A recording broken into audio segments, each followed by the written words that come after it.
Hello viewers, আমি মৌমিতা আবার নিয়ে চলে এলাম নতুন একটি ভিডিও। তো এই যে সকালবেলায় মানে ভোরবেলায় 7টা বাজে হয়তো তখন আমি বেরিয়ে পড়েছিলাম। আমাদের উদ্দেশ্য তো একটাই, শ্যুটে যেতে হবে। তো সেখানে যাওয়ার জন্যই বেরিয়ে পড়েছিলাম। আজকে শ্যুটটা যেহেতু বহরমপুরে ছিল না, আজকে শ্যুটটা ছিল কান্দিতে। তো সেই জন্য বাস ধরার জন্য আমি বাস স্ট্যান্ড যাচ্ছিলাম। দেখতেই পাচ্ছ এই যে বাস স্ট্যান্ড ঢুকে পড়েছি, বাসে উঠেও পড়েছি। আর আজকে আমার সাথে ছিল মনীষা। তো দেখতে পেলেও হাই করে দিল, আমিও হাই করে দিলাম। আর আমরা বাসে উঠলে আমরা এভাবেই মুখ-টুক ঢেকে যাই। মানে এত ধুলো আর হাওয়া, মানে মুখটা ঢাকতেই হবে, কিছু করার নেই। একা যখন শুটে যাই তখন তো একটু বোকা বোকা লাগেই, কিন্তু যখন দুজন তিনজন থাকি সেটাই আমাদের খুব ভালো লাগে। তো এই যে এখানে আমরা ব্রিজ পার হচ্ছিলাম, এটা হচ্ছে আমাদের মা গঙ্গা। তো আমরা প্রণাম করতে করতে যাচ্ছিলাম। আমি এদিক দিয়ে যতবারই যাই আমি দেখতে দেখতে যাই। আমার বিশ্বাস করো জানলার ধারে বসে নেচার দেখতে খুবই ভালো লাগে। তো এই যে কাঁদি বাস স্ট্যান্ড দেখতেই পাচ্ছ, আমরা ঢুকে পড়েছি। তো একটা জিনিস আমরা বুঝতে পারলাম, আমরা এত বকবক করতে পারি যে বকবক করতে করতে এতটা রাস্তা আমরা চলে এলাম বুঝতেই পারলাম না। হুট করে দেখছি কাঁদি ঢুকে পড়েছে। মানে বুঝতেই পারছো, কি আর বলবো। তো এই করতে করতে এই যে দেখতেই পাচ্ছ টোটোতে উঠে পড়েছি আমাদের যেটা আজকে গন্তব্যস্থল সেখানে যাওয়ার জন্য। তো আমি আমার মুয়াকে ফোন করি, তো আমার মুয়া বলে হ্যাঁ তুমি ঢোকো, আমি আসছি। তো এই যে আমি মনীষা যাচ্ছিলাম। আর একটা জিনিস, আমরা এইভাবে কনফিডেন্স নিয়ে মুখের সামনে ক্যামেরা ধরতে ধরতে যাই, লোকেও ভাবে এরা কী করছে, কিন্তু এদেরকে তো বলা যাবে না আমরা কি করছি। তো তোমরা জানো আমরা কি করি। আর আরেকটা কথা, মানে তোমরা শুনলে হাসবে, আমরা রাস্তা না চিনলেও এমন কনফিডেন্স দেখাই আমরা সব চিনি। মানে তোমরা তো জানোই কিছু কিছু টোটোওয়ালা আমাদেরকে মুরগি করে নিতেই পারে, হয়েছি অনেকবার। কিন্তু এবার থেকে ঠিক করেছি আমি না চিনলেও কাউকে বুঝতে দেবো না যে আমি চিনি না। তো এই যে সঙ্গীতাদি স্টুডিওতে আমরা ঢুকে পড়েছি, তোমরা দেখতেই পাচ্ছ।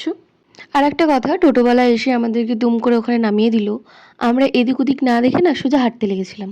তারপরে কি মন হলো, ডান দিকে তাকাতে দেখি এই তো এটাই তো লেখা আছে, হোর্ডিং দেওয়া আছে। মানে ভাবো আমরা যদি না তাকিয়ে হেঁটে চলে যেতাম, কোথায় চলে যেতাম আমরাও জানি না। তারপরে হুট করে যেই দেখলাম যে পাশেই ছিল ওটা, আমি আর মনীষা মানে দাঁড়িয়ে দাঁড়িয়ে হাসছি, ভাবছি যদি না তাকাতাম। মানে আমরা এমন বোকা। তো ঘড়ির কাঁটায় দেখতেই পেলে 9টা বাজছে, আমাদেরকে 9টায় ঢুকতে বলা হয়েছিল, আমরা পুরোপুরি 9টাতেই ঢুকে পড়েছিলাম। এসে দেখি আমাদের দুজনেরই মোয়া এখনো ঢোকেনি, তারা 9:30টায় এলো। তো দেখো প্রত্যেক বাড়ি এখন তাই হচ্ছে, মডেলরা আগে চলে আসছে আর মেকআপ আর্টিস্টরা লেট করে ঢুকছে। খেলবো না, আমরা এত কষ্ট করে আগে চলে আসছি আর তোমরা বাড়ির কাছের লোক হয়ে লেট করছো। তো এরপরে আমার মেকআপ আর্টিস্ট চলে আসে, এই যে দেখতেই পাচ্ছ এখানেও মেকআপ শুরু করে দিয়েছে, এখানে আই মেকআপ কমপ্লিট।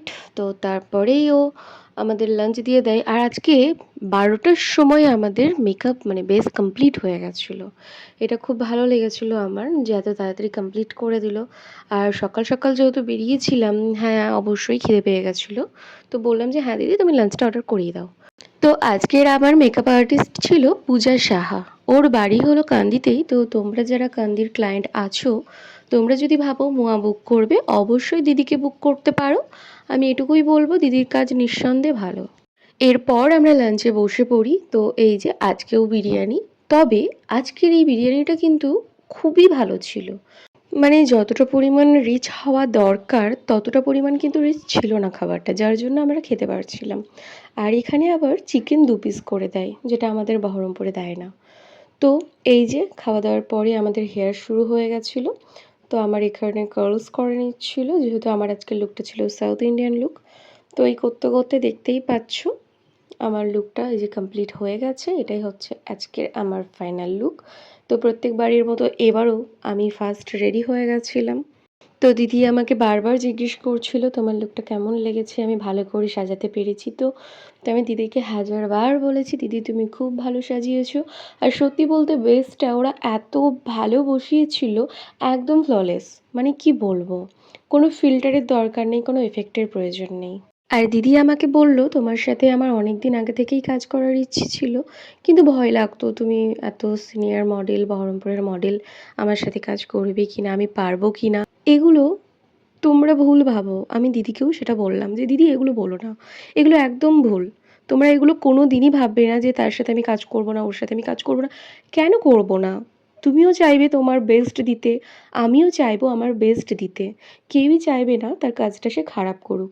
তাহলে কেন আমরা করব না? আর আমাদেরকে তোমরা কেন ভয় পাও আমি জানি না। আমাকে দিদি বারবার বলছে তোমাকে আমার খুব ভয় লাগতো যে তুমি আমার সাথে কাজ করবে কি না।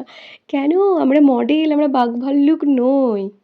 তো দিদির আমার সাথে কাজ করার পরে একদম ভয় কেটে গেছে। আমাকে বলল যে আমি মডেলদেরকে ভাবতাম তারা হয়তো রাগী হবে, তারা হয়তো অ্যাডজাস্ট করবে না। তো এই ভুল ধারণাটা আমি দিদির একদম কাটিয়ে দিয়েছি। তো দিদি এখন ফুল দমে কাজ করবে। আমিও চাই যে কাজ করুক, কেউ এগিয়ে যাক, তার স্ট্রাগলগুলো যেন সাকসেস পায়, আমি এটাই চাই। তো এটাই ছিল আজকের আমার ফাইনাল লুক। এটা একটা সাউথ ইন্ডিয়ান ট্র্যাডিশনাল লুক। তো তোমরা অবশ্যই জানিও আমার এই লুকটি তোমাদের কেমন লেগেছে। যদি ভালো লাগে অবশ্যই লাইক কমেন্ট করো। তো এরপরে মনীষার লুকটা কমপ্লিট হয়ে যাওয়ার পরে আমাদের লাইভটা শুরু করে দেয় দিদি। লাইভ হয়ে যাওয়ার পরে ফটোগ্রাফার ভিডিওগ্রাফার চলে আসে, দেন আমাদের রিলস হয়। তারপরে একে একে সবার ছবি ভিডিও কমপ্লিট হয়ে যায়। এখানে আমার মেকআপ আর্টিস্ট আমার কিছু ছবি ভিডিও নিয়ে নিচ্ছিল ওর ফোনে, তো সেগুলো আমি তোমাদের সাথে শেয়ার করে দিলাম। তোমরা অবশ্যই জানিও আমার এই লুকটা তোমাদের কেমন লেগেছে। যদি ভালো লাগে জানাতে একদম ভুলো না। তোমরা প্রায় আমাকে অন্যান্য লুকে দেখেই থাকো, তো তার মধ্যেও জানিও এই লুকটা তোমাদের ডিফারেন্ট কিছু লেগেছে কি।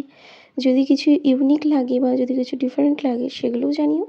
আর এই দিদির কাজ যদি তোমাদের ভালো লাগে আমাকে অবশ্যই জানিও, আমি দিদির কন্ট্যাক্ট নাম্বার তোমাদের সাথে শেয়ার করে দেবো।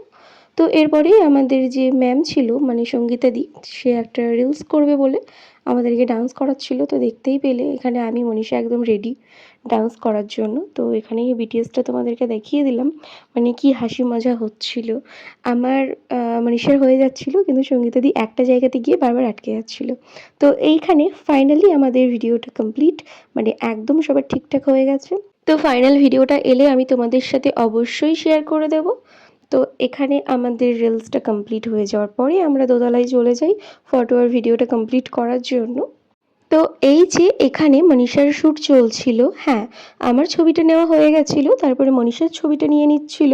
দেন আমাদের ভিডিওটা হয়ে গেলে আজকের মতো আমাদের শ্যুট কমপ্লিট। তো এখানে ছবি নিতে নিতে হঠাৎ করেই রিং লাইটে প্রবলেম হয়ে যায়, আমাদের একটু হোল্ড করতে হয়। তো এখানে আমরা এই যে ঘরে বসেছিলাম, তো যেমন কথা তেমন কাজ, ওদের সব লাইট সেট আপ ঠিক হয়ে গেলে আবার চলে আসি আমি ভিডিও করতে। তো এই যে এখানে দাদারা আমার ভিডিও নিচ্ছিল, আর আমাদের এই ভিডিওগুলো করে দিয়েছিল আমাদের মেকআপ আর্টিস্ট।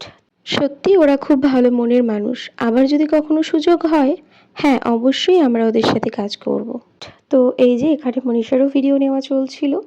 তারপর হয়ে যাওয়ার পরে ঝটপট করে আমরা নিচে চলে যাই।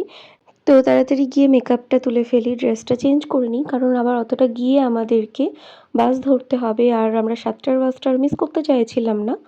তো সেই জন্য এই যে মেকআপ আমি তাড়াহুড়ো করে দেখছো একদম ক্লিন করে তুলে ফেলেছি। এরপর আমরা টোটো ধরে বেরিয়ে পড়ি বাস স্ট্যান্ড যাওয়ার উদ্দেশ্যে। তো বাস স্ট্যান্ড পৌঁছেও যাই, বাসও পেয়ে যাই। দেখতেই পাচ্ছ বাসে উঠে পড়েছিলাম, আর বাসে একটু যেহেতু ভিড় ছিল, হ্যাঁ আমরা টিকিট করেই উঠেছিলাম, সে কারণে সিটটাও পেয়ে গেছিলাম। তো এটাই ছিল আজকের আমার ভিডিও। তো দেখা হবে আবার অন্য কোনো ভিডিওতে। আমার ভিডিও যদি তোমাদের ভালো লাগে অবশ্যই লাইক কমেন্ট করো। বাই বাই সকলকে।